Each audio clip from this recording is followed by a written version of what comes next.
Breakfast recipe ಮಾಡೋಣ. ಕಲ್ತಪ್ಪ ಮ್ಯಾಂಗ್ಳೂರ್ ಸ್ಟೈಲಲ್ಲಿ super ಆಗ್ತದೆ ಇದು ಬ್ರೇಕ್ಫಾಸ್ಟಿಗೆ. ಇಲ್ಲಿ ನಾನು ಸ್ವಲ್ಪ ತುಪ್ಪ ಹಾಗೂ ಈರುಳ್ಳಿ ಜಾಸ್ತಿ ಯೂಸ್ ಮಾಡ್ತಿದ್ದೇನೆ. ನೀವು ಸಹ ನಾನು ಮಾಡೋ ರೀತಿ ಸ್ಟೆಪ್ಸ್ ಫಾಲೋ ಮಾಡಿ ಒಮ್ಮೆ ಟ್ರೈ ಮಾಡಿ ನನಗೆ ಹೇಗೆ ಆಗಿದೆ ಅಂತ ಕಾಮೆಂಟ್ ಬಾಕ್ಸಲ್ಲಿ ತಿಳಿಸಿ. ಹಾಗೆಯೇ ಹೊಸೊಬ್ರು ಯಾರಾದರೂ ನಮ್ಮ ಚಾನಲ್ ನೋಡ್ತಾ ಇದ್ದರೆ ಪ್ಲೀಸ್ ಸಬ್ಸ್ಕ್ರೈಬ್ ಮಾಡಿ, ಹಾಗೆ ನಿಮ್ಮ ಫ್ಯಾಮಿಲಿ ಫ್ರೆಂಡ್ಸ್ ಜೊತೆ ಶೇರ್ ಮಾಡಲು ಮರೆಯಬೇಡಿ. ಹಾಗಾದರೆ ಬನ್ನಿ ಶುರು ಮಾಡೋಣ.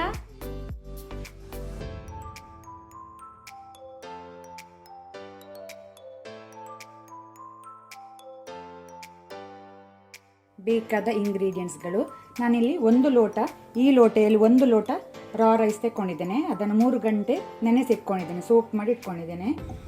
1 ದೊಡ್ಡ ಸೈಜ್ ಈರುಳ್ಳಿ, 3 table spoon fresh coconut pieces, ಇದನ್ನು ಈ ರೀತಿ ತುಂಡು ಮಾಡಿದ ಪೀಸಸ್ ಅಂತ ತೆಕ್ಕೊಂಡಿದ್ದೇನೆ. ತೆಂಗಿನಕಾಯಿಯದ್ದು ಸಣ್ಣ ಸಣ್ಣಕ್ಕೆ ತುಂಡು ಮಾಡಿ, ಟೇಸ್ಟ್ ಒಳ್ಳೆಯದಾಗ್ತದೆ ಇದು ಹಾಕೋದ್ರಿಂದ.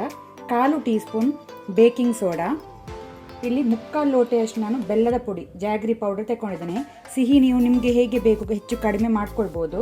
ಸಾಲ್ಟ್, ಉಪ್ಪು ರುಚಿಗೆ ತಕ್ಕಷ್ಟು. 1 tea spoon jeera seeds, 2 table spoon ಅಷ್ಟು ಕುಕ್ಡ್ ರೈಸ್, ಇದು ಕುಕ್ ಮಾಡಿದ ಅನ್ನ 2 ಟೇಬಲ್ ಸ್ಪೂನ್, 1/4 ಟೀ ಸ್ಪೂನ್ ಅಷ್ಟು ಟರ್ಮರಿಕ್ ಅರಸಿನ. ಈಗ ನಾವು ನೆನೆಸಿಟ್ಟ ಅನ್ನ, ಬೆಲ್ಲ, ಸಾಲ್ಟ್, ಜೀರಿಗೆ, ಅನ್ನ, ಟರ್ಮರಿಕ್ ಇದಿಷ್ಟನ್ನು ಮಿಕ್ಸಿ ಜಾರಿಗೆ ಹಾಕಿ ಗ್ರೈಂಡ್ ಮಾಡಬೇಕು, ನುಣ್ಣಕ್ಕೆ ರುಬ್ಕೊಳ್ಳುವ. ಬ್ಯಾಟರ್ ರೆಡಿಯಾಗಿದೆ. ಇದನ್ನೊಂದು ಪಾತ್ರೆಗೆ ಹಾಕೋಣ. ನಿಮಗೆ ಒಂದು ವೇಳೆ ಏಲಕ್ಕಿ ಕಾರ್ಡಮಮ್ ಇಷ್ಟ ಆಗೋದಾದರೆ ರುಬ್ಬುವಾಗನೇ 2 ಏಲಕ್ಕಿ ಹಾಕ್ಕೊಂಡು ರುಬ್ಕೊಳ್ಬೋದು. ನಾನಿವತ್ತು ಹಾಕಲಿಲ್ಲ, ಯೂಸ್ ಮಾಡಲಿಲ್ಲ. ಸೊ ಹಿಟ್ಟಿಗೆ ನಾವು ಬೇಕಿಂಗ್ ಸೋಡಾ ಹಾಕಿ ಮಿಕ್ಸ್ ಮಾಡಿ ಬಿಡುವ. ಒಳ್ಳೆ ರೀತಿ ಮಿಕ್ಸ್ ಮಾಡಿ ಒಂದು 5 ಮಿನಿಟ್ ಬಿಡಿ ಇದನ್ನು.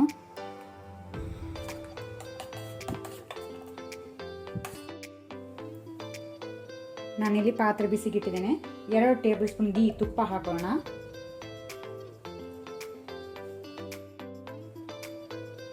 ಈಗ ನಾವು ಈರುಳ್ಳಿ ಹಾಕೋಣ, ಆನಿಯನ್. ಇದನ್ನು ಒಳ್ಳೆ ರೀತಿ ಗೋಲ್ಡನ್ ಬ್ರೌನ್ ಆಗೋ ತನಕ ನಾವು ಫ್ರೈ ಮಾಡ್ಕೊಳ್ಬೇಕು.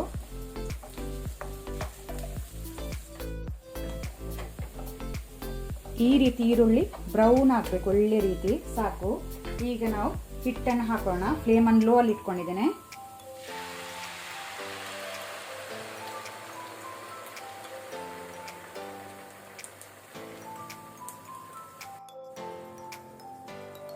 ಈಗ ಇದಕ್ಕೇನೆ ಕೊಕೊನಟ್ ಪೀಸಸ್ ಅನ್ನು ಹಾಕೋಣ.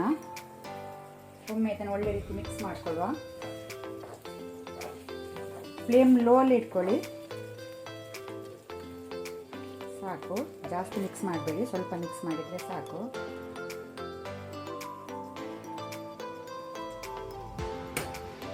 ಈಗ ಮೇಲಿಂದ ಸ್ವಲ್ಪ ಕೊಕೊನಟ್ ಪೀಸಸ್ ಅನ್ನು ಹಾಕೊಳ್ಳ.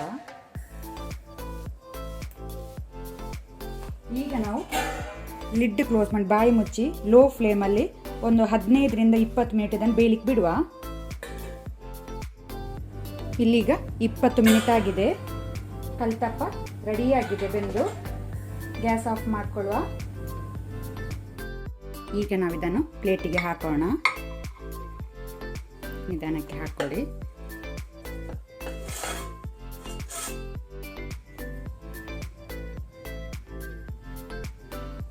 ಪರ್ಫೆಕ್ಟ್ ಆಗಿ ಕಲ್ತಪ್ಪ ಆಗಿದೆ. ಸೊ ನೀವೆಲ್ಲರೂ ಮಿಸ್ ಮಾಡದೆ ಇದನ್ನೊಮ್ಮೆ ಟ್ರೈ ಮಾಡಿ.